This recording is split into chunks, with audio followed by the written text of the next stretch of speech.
Channel of Vadodara. Morva Hadaf અને ગોધરા વિસ્તારમાં વિજિલન્સની ઓળખ આપી તોડ કરનાર નકલી વિજિલન્સ ટીમ ઝડપાઈ ગઈ હતી।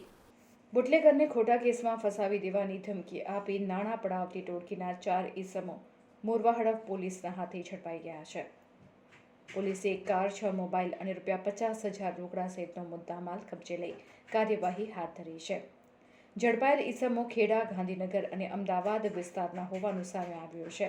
ત્યારે ઝડપાયેલા ઈસમો છેલ્લા કેટલાક સમયથી અને કયા વિસ્તારમાં પોલીસની ઓળખ આપી તોડ કરતા હતા તે દિશામાં પોલીસ દ્વારા તપાસ હાથ ધરવામાં આવી છે।